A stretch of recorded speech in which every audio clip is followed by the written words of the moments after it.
tina mombe vakadzisa uko vadzitina dzichienda uko ndobva vadzoka. Pavakadzoka vachingosvika paya dhapo vakaona munhu achi pane munhu akuda kutopinda kwakuningiri mumba umu ndakarara. Vakati kuda kuita sei mudzimai wangu? Ipapo ndo yakavamhusva ndobva vatongotorwa mutsvimbo iwo ndobva vangonzika. Ndaimutsvanga ndamupiwa naMwari akaita saizvozvo ndikagara naye tikakurirana pamwe chete. Saka manga muchida kuti andirova paya rara aita zvakaita kusvikira asvika panguva yaakakwanisa kuita nomumwe azoti kwatoti chene zvashinzi chimuka ndobva ndamuka ndakufamba paya fambapo ndobva ndafamba achingotocha achingoti famba zvinzira zvacho aisanga zvekuti ndinofamba nepanzira inondimara. Ndinorwadziwa baba vanga vasingataure nemunhu, baba vanga vasina vanorwisana nemunhu, asi chinhu nechemusana chekuti yakada kuparadza upenyu hwavo. Indanga ndakatarisa kuti ivo Mwari pavanotonga vachinditonga ivo neni ndisiyana nemhuri yangu, iye iri pakadzi wemhuri yangu.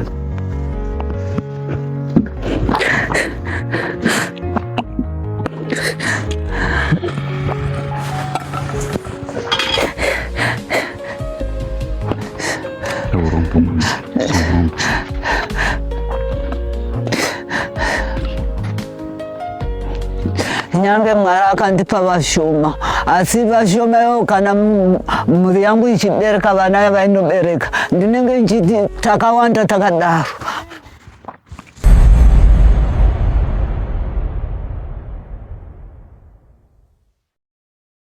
Tichisvika pamba paGogo Ngwenya vane zita rekuberekwa Esther Maganda vakazvarwa mugore ra1951 vane makore 74 kwete 82 sezvataive tanzwa nemagari vemuno. Amai ava vairatidza kurwadziwa panyama yavo uyezve vachitambudzika nekugara nekuda kwekushungurudzwa nekubatwa kwavakaitwa pavaibatwa chibharo nemurume uyu ane zita ratapiwa rekuti Isaac Chinunga, uyozve akauraya nekuponda murume wavo Gogo Ngwenya ainzi Fani Kariba Sakoma. Akanga azvarwawo mugore ra1941 ane makore 84 ekuberekwa. Asika tisati tapinda muhurukuro naGogo Ngwenya tichichema navo nekurasikirwa kwavo, tinoti imi semhuri yeZimbabwe share this video rino paWhatsApp nepamaplatform ese amuri kuti mhuri iyi iwane rubatsiro, vakuru vanzwe chichemo chavo nekuvabatsira. Ngatipindei muhurukuro yataita navo patasvika pamusha apa vari kuchema nekuda kwokurasikirwa nababa pamwe chete nekushungurudzwa kwakaitwa Gogo Ngwenya. Tiripo. Zita ndiani rekuberekwa? Esther Maganda. Maganda. Esther Maganda. All right. Maane makore mangani pakuzvarwa? Ndiriwa 51. 51. All right. Tine urombo tine matambudziko nezvamakasangana nazvo.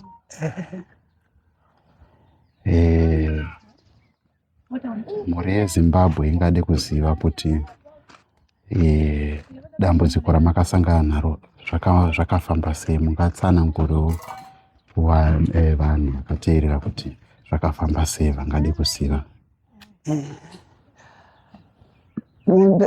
Baba vakabuda mumba, mombe dzichinjwa aya maruva aya. Saka pavakaedza kubuda, vabuda kudaro ndokutora mutsvimbo wavo woruoko bheni mwanya unoutora munenge wababa. Vatora mutsvimbo wavo kuti vasimbe pakufamba. Vanga vasingafambi zviya zvekuti unoti ka semunhu mukuru. Vaita zvekuti pfe. Saka vakatina mombe vakadzisa uko. Vadzitina dzichienda uko ndobva vadzoka. Pavakadzoka vachingosvika paya dhapo vakaona munhu achi pane munhu akuda kutopinda kwakuningiri mumba umu ndakarara. Vakati kuda kuita sei mudzimai wangu? ipapu ndo yakahamuswa ndobva vatongotorwa mutsvimbo iwo ndobva wangonzika. Alright. Usho kurova apa vachibva vangoti handinoona une ropa ndobva varohwa ndobva vawira pasi zvine simba ndokupanza futi kechipiri kechitatu zvikanzi waenda ndobva vanyarara vakadaro. Saka pandakabuda ndobva ndakumhanya ndokuenda paeji iyo ndokuhwanda ndakahwanda kudaro akabva auya netochi ndokutaira akati dombo yekuti ndinotokuchwanya ipapu chibudai ndobva ndati she wangu regai ndibude ndobva ndabuda.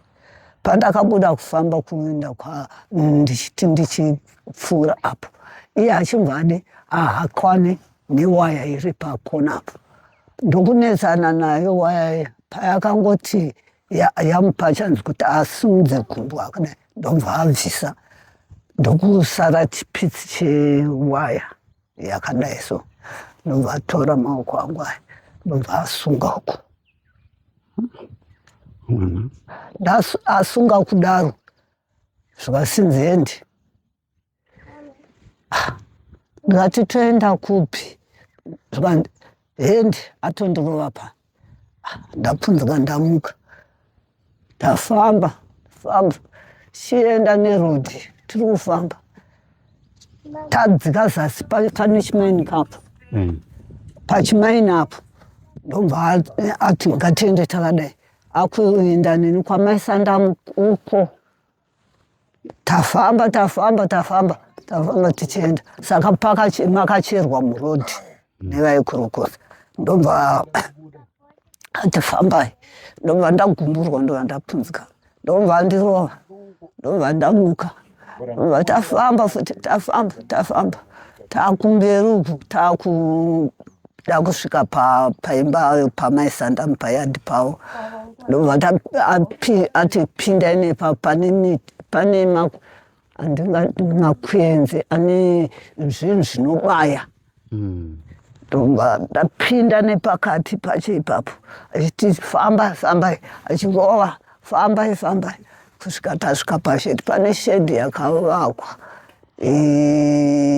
hameno zvavaivaka vachiita ndokuisa matumba anhu 5 ari pamaini payapa akachwanywa hameno kuti vachipfekera neni ngeseme ndikakuda ndokudi saka mandakanzi chipinda pasa pakawaridzwa futi nematombo acho akawaridzwa akatswanywa zvikanzi rarapa ndikati ndikanzi kurumidza ndobva ndarara ndobva aita zvakaita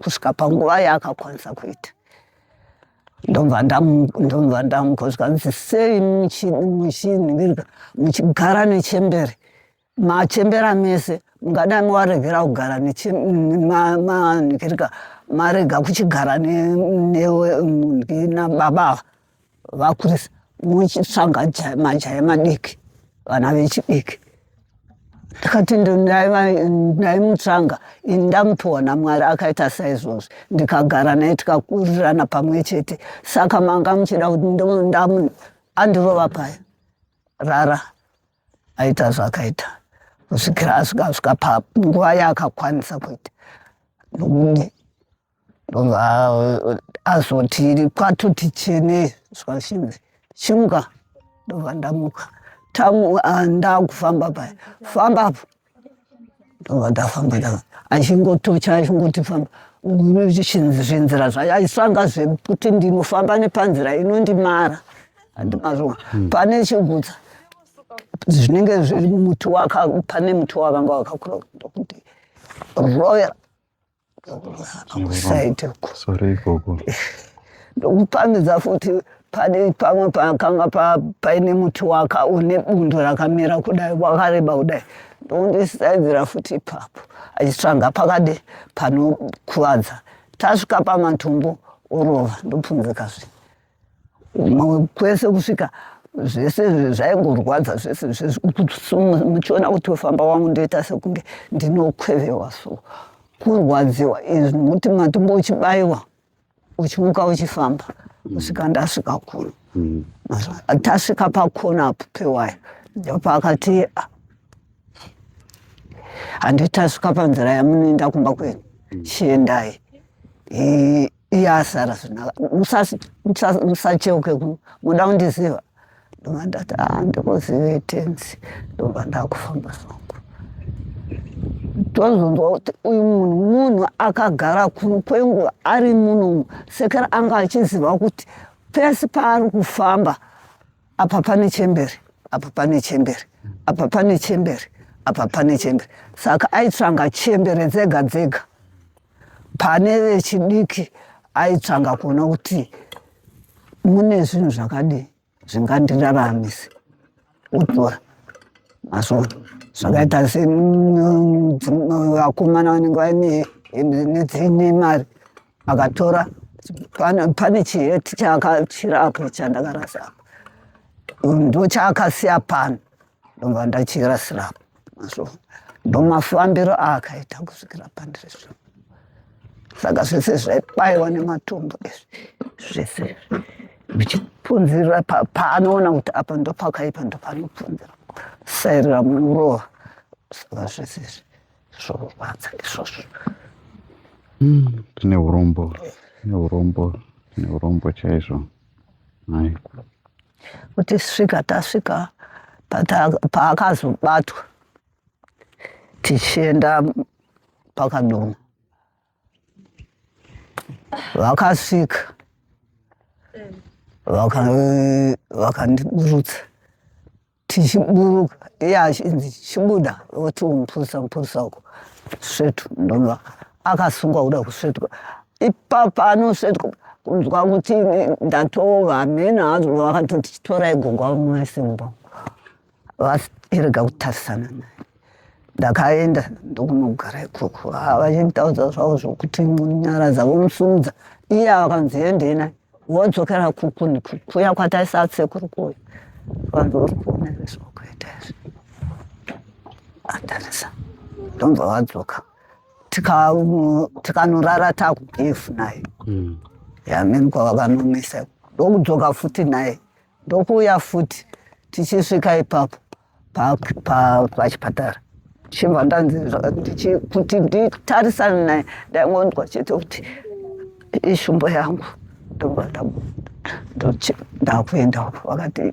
chigarai navo isi tichataura navo naye kuno imi garai navo vasauya vamutarisane hazvisi kuda kuti vatarisane naye ndomafambiro atakaita kusvikira pane zvino nasazvi zvapera takamirira kuti pavari kuzovatora vachienda navo uku zvakare vanoti muchauya ivo vanoti makore avakamutemera ivo handizivi kuti mangani iniwo ndikavhunzwa mupa nemapepa avakanyora kuti imi munoda kuti sezvozvo zvaakaita nyama dzichirwadza munoda kuti aitwa sei ndikati iye aratidza kuti iye uyu aguma naiyewo ndoda kuti mumupe makore akakodzerana kuti anongoenderana nekuti ivo Mwari vachamuranga kusvikira aguma atera kwavaendawo.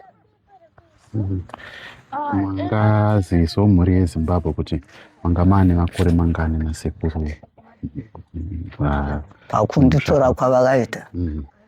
Ndakabereka mwana wangu mukomana ari kushanda kunamurumewo aho. Wokutanga aripo akashaika. Wechipiri ndiye musikana uyu. Wechitatu ndiye mukomana ari kushanda kumai. Vari vatatu vakadaro.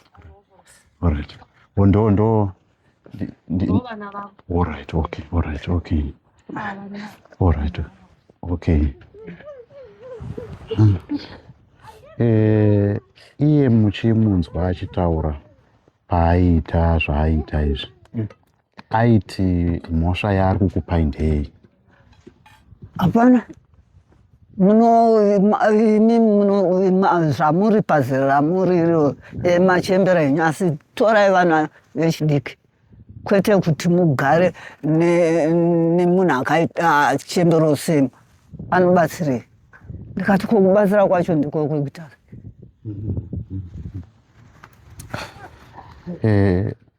Tinorwadziwa nemi mama nezvakamakasangana nazvo. Iye zvinezvi muri kunzwa sei ndira munyama yenyu pamwe chete nezvamuri kunzwa mupfungwa dzenyu pamusoro penyaya iyi uye nekurasikirwa kwamaitwa nababa? Ndinorwadziwa. Baba vanga vasingataure nemunhu. Baba vanga vasina vanorwisana nemunhu. Asi chinhu ndechemusana chekuti yakada kuparadza upenyu hwavo. Indanga ndakatarisa kuti ivo Mwari pavanotonga vachinditonga ivo neni ndisiyana nemhuri yangu, iye iropafadzi wemhuri yangu.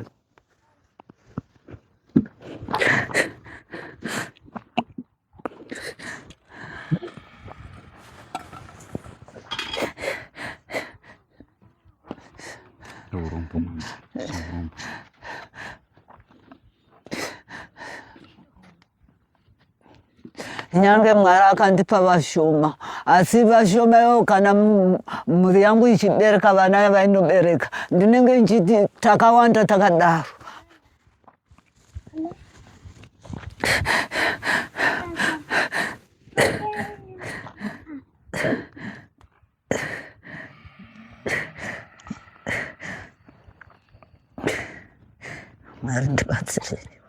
Mwari ndibatsirewo. Ndipewe kushinga tenzi, ndigone kuchengetana nemhuri yangu, igone kundichengeta kusvika imanditora. Handina mhosva nemunhu.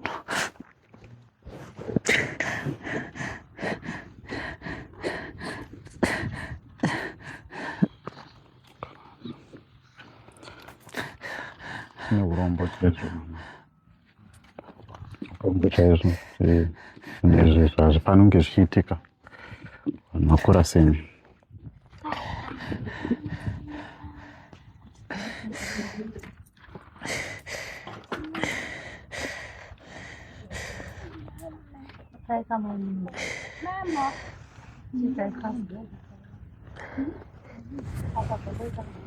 Vanga vachiti vari kuda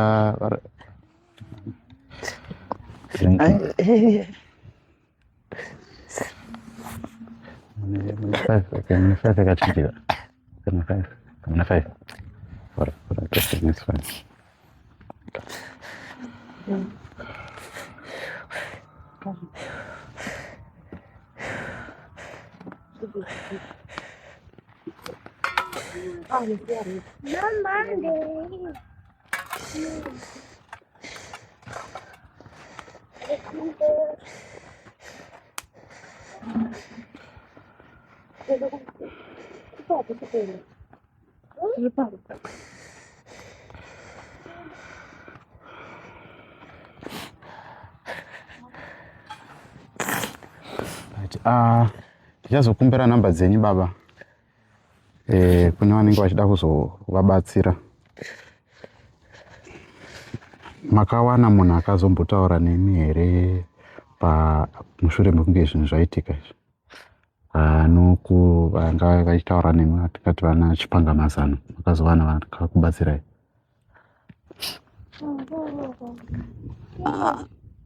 Ndati zvokuenda kuchipatara ndichibatsirwa navana mukoti ndo vakandibatsira kundirapa. Aiwa, tine urombo. Mhuri yeZimbabwe sezvamuri kungoona kune vakasununguka vaya vatingati mapsychologist kana kuti masocial worker. Ndiyo mhuri iri kuchema. Tinoziva kuti hatikwanisi kuvhara ronda riri pana gogo, asi dai vanga vawana yatingati proper counseling, nekuti pandasvika panapa vanga vachitadza kufamba kana kuti vagare pavakagara apa vanga vachitadza kugara. Zvoratidza kuti munhu ari pakurwadziwa panyama zvese nepamwoyo nekuda kwemhondi iyi yatingati mhondi kana kuti bhinya rakashungurudza noti ivo chete asi mamwe madzimai. Takanzwa kuti kumusoro kuna vamwe gogo vakashungurudza vakatobuda muchipatara chitaura izvezvi nezvi. Saka inyaya inoshungurudza mhuri yeZimbabwe kuti mweyai wakanga wakabata mukomana kuti aite zvinhu zvakashata kudaro. Regedzai maybe tichingamidze baba makadii zvenyu? Ndofara makasimba here. Tine urombo nekurasikirwa kwamakaitwa nababa nematambudziko. Aiwa, akaonekwa. Tingangode kunzwa kubva kwamuri kuti chiitiko ichi chakubataiwo seio semhuri, uyezve zviri pamwoyo penyu zvamunosvira kuti hurumende ikuitirei pamusoro pekushungurudzwa kwakaitwa mai venyu nekutorwa upenyu kwakaitwa baba venyu. Maidawo kuti zviitwe sei sevanhu vari pakuchema kudai? Ine hangu chandanga ndichikumbira hangu kuhurumende nekumhuri yeZimbabwe ndechekuti izvi zvinhu zvakaitika, chiitiko chakaitika chokurasikirwa ndakaitwa nababa vangu nekubhinyirwa mai vangu, zvinhu zvakandisiya ndiri panguva yakaoma, nguva yekuti handina hangu kana handina kana mate mumuromo, kuti ndive nechinangwa chekuti ndichada kugara mukati meno nzvimbo ndakutoremerwa, uyezve mai vangu ndakutoshaya kuti zvino vogara pai, nokuti pamba pacho inini ndakatopabva nenzira yekupindirwa kwakaitwawo mudzimai wangu akanga abhinyiwa. Vanhu vaida kutora mari yandanga ndashanda. Ndakatotenda Mwari kuti hapana kuzofamba Satani kuti panzi pawanike wani angava aurawo panguva iyoyo. Ndonzi Abigail kurwa kumire, ndiri muroora, mukadzi womukomana anga achitaura. Ndaigarawo paploti pano, ndaive neshungu nemusha. Ndakanga ndakavaka pazasi apo munda padhuze nevabereki ipapo. Ndakatanga kuvingwa nemabhinya 2023 muna August. Ndeti ndora ndakanganwa zvangu but 4 days towards vote. Ndo pazvakaitika. Vakauya kuma12 vakanoka dhoo, vakati ndiri kutsvaga vanonzi mai Shami vamakambogara navo pano, vasiya vatibira kuwindimill. Ndobva ndati vanhu vandakagara navo kare handichazivi nezvavo, pamwe vanogona kunge vauya kwana gogo, handisi kuvarambira kuti pamwe vaita izvozvo. Ndopa vakati vhurai toda kuvatarisa. Ndikati haini dhoo handivhuri, tangai maenda unotarisa pana gogo.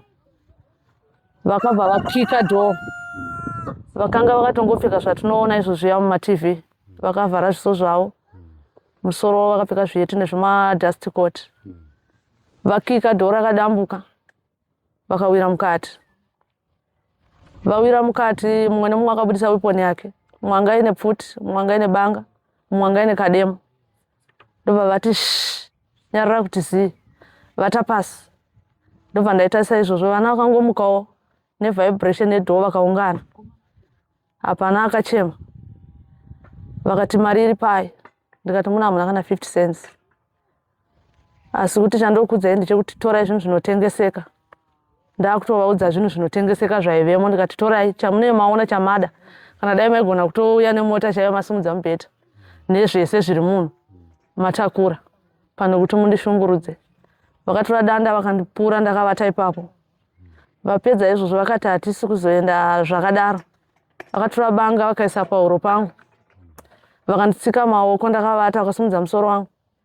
Vakati vana tarisai kurutivi, takuda kukuonesai zvamusati makamboona, zvamusingazofi makazombokanganwa. Ndopa ndakapindura kuti tarisai mwana arapo, mweya waMwari ukupfekei, anosara akatambura.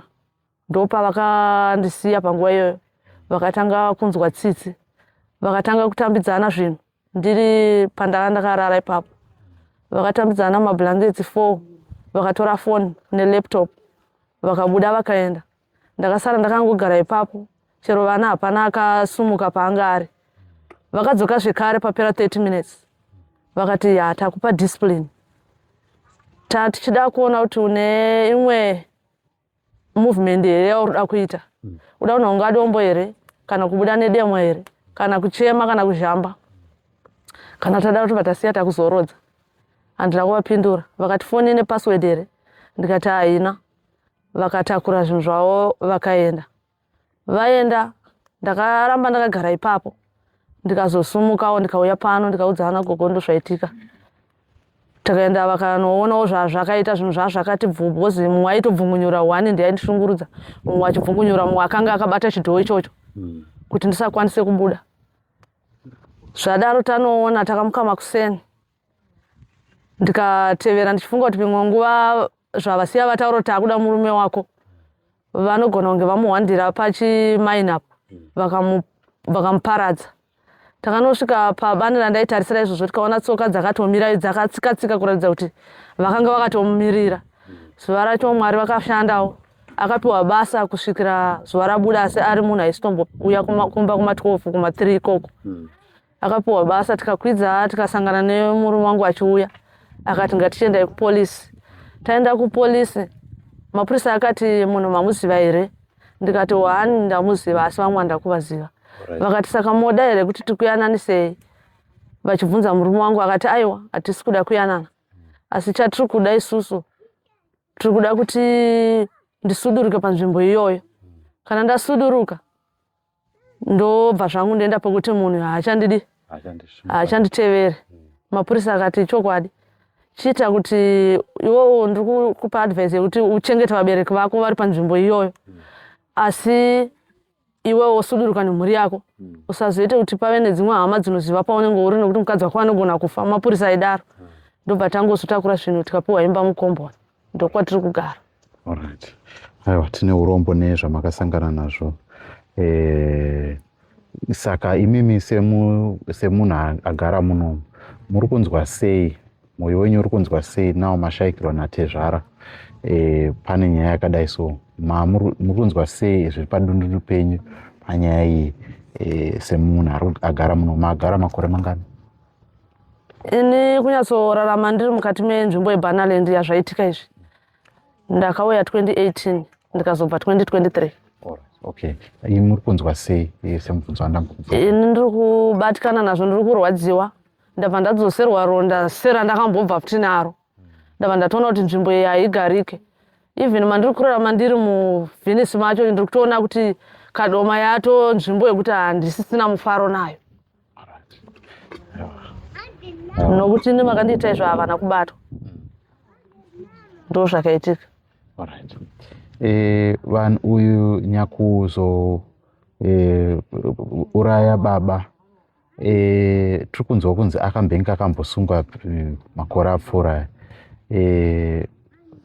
Mungaine ruzivo kuti chii chakaita kuti azodzoka iye achinzi akambozviita? Handisi kuziva kuti chii chakaita kuti adzoke iye akambozviita. Maida kuti zviitwe sei kuri kunzi simba riri pamusoro penyu rekuti pakutongwa kwemunhu? Ndaishuvira kuti ngaagare mujeri kweupenyu hwose. Kana dai zvaibvira chaiko vaitendera kuhenga, munhu akadai aifanira kupfuura, nokuti baba vatoparadzirwa upenyu. Mwari anga achivachengeta, anga aine chinango, asi iye avaguridzira. Zviripo here zvandisina kubvunza zvandingange ndasiyirira pandachitaura nemi pamusoro penyaya zviri pamwoyo penyu?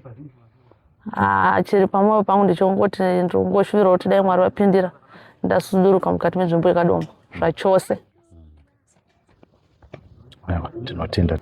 Asi zvandakukumbira kuhurumende ndezvekuti dai zvaibvira ndaitsvagirwa hangu imwe nzvimbo iri kune rimwe divi yekuti amai vangu vakwanise kunogara. Ini nzvimbo ino ndaisarenda. Ndanzwa kurwadziwa kukuru kwokuti iko zvino kuti ndive nechikuziva kuti ndinoita sei kugara pano pamba chaipo chaipo hapachagariki. Nekuti hazvichandipe muono chaiwo kuti ino nzvimbo ingava inogarika uine chivimbo chekuti ndicharamba ndichienderera mberi. Saka handisina wokuchengeta. Mai vangu iko zvino vakuita kurarama vari munhu wokuti tikati vagare pano zvinhu zvakutozorwadza manje kuti ndiwane kuti chii chandingakwanise kuzoita pamusoro pazvo. Zvikaita kuti nditore amai ndigare navo, imba ndakapuwa imba idiki ndeyekambani kwandoshanda. Saka handina pamwe panhu pandokwanisa kuti amai vangu sofa pari zvino pacounseling vanowana kwavanosokwanisa kugara. Saka rubatsiro rwandandina chikumbiro chandandinacho kuhurumende ndechekuti uyu angaifanira kuti life njeo nokuti akanganisa upenyu hwababa, akanganisa upenyu hwaamai, nehwedu isu vana tasara hatina chatinokwanisa kuita. Ndozvo zvandachikumbira kuti kuhurumende life njeo pamunhu akaita seiyeyu ngaapuwe. Kana paine imwe nzira yavanokwanisa kubatsira nayo, vanokwanisa kutibatsira kuti tikwanise kuziva kuti tonangepi, nokuti apa tasiiwa pagwenga. Upenyu hwemunhu hauchadzoki, munhu waenda hatichatomuoni zvakare. Takutofunga kuti zvino kumusha kwake kugokwe ndokumusha kwakaberekwa baba, ndokwatiri kutokumbira kuti dai zvaibvira tikwanise kuwanawo rubatsiro rwokuti tikwanise kutravela kunosvika tiradzike baba ikoko. Kunova ndokwakarara baba vavo nehanzvadzi yavo, ndokwatinototi ndokune dzinde.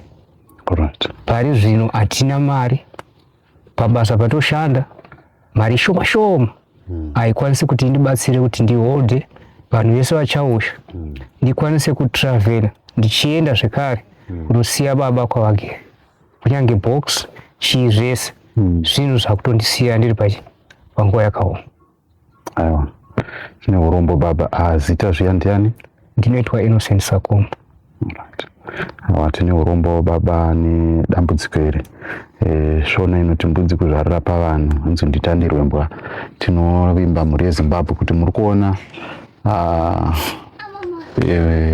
dambudziko riri panapa, kukura kwarakaita kwokuti mhuri yarasikirwa nababa, baba vari kutaura kuti murume uyu pano pamba vatori hatingati mamemories avanenge vanawo, anenge ari mamemories ekumbunyikidzwa kana kuti kubhinywa.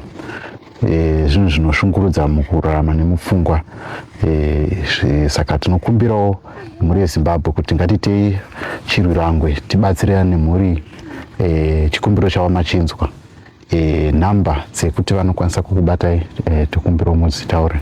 0718 58 78 138. 0718 58 78 38. Dzimwe dzacho 0779 ndodzepa EcoCash. Dzepa EcoCash. 0779 207 123. Okay. Alright. Muchandipa namba idzodzo. Idzodzo namba dzamuri kuona pascreen. Vanoda kubatsira, zita rinobuda paEcoCash rakati chi? Innocent Sakoma. Innocent Sakoma. Saka mazvinzwira mhuri yeZimbabwe. Tine urombo kumhuri yenyu baba vaSakomba nekurasikirwa kwamaitwa nababa. Tichingotochemaiwo netariro.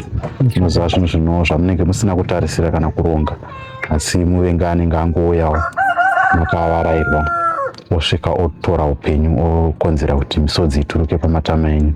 Tinovimba, tine chivimbo chekuti vana vakateerera veZimbabwe vachakubatsirai kuti rwendo rwenyu aenda hachakwanisi kumudzosa, asi tinogona kurerutsira vapenyu nekuvapa zorodzo, especially pavanenge vane matambudziko. Saka ngatitei seizvozvo mhuri yeZimbabwe, namba ndidzodzi dziri pascreen, vabatei, mutaure navo, uyezve zvikuru sei kune vaya vanokwanisa kutipa free counseling kuna gogo, nekuti munhu ari kutambudzika, ari kushungurudzika panyama yavo zvakare nemupfungwa dzavo. Saka vanotoda munhu anombogarawo navo pasi achitaurawo navo, nekuti izvozvo ndichitaura panapa muri kunzwa kuti munhu ari kutochema, vakadumbirwa neshungu. Saka tinokumbirawo kuti muvabatsire nguva ichiripo. Tatenda ndini wenyu Jethro mwana waKwamutero, ndakamirira mukoma Sylvester Tapumane, tosangana pamapurogiramu anoteera. Ndokumbirawo mushare vhidhiyo iri nemaplatforms akawandisa kuitira kuti nyaya iyi inzwike kwakawanda-wanda, tiwane maoko akawanda panyaya iyi. Tatenda, tinosangana pamapurogiramu anoteera.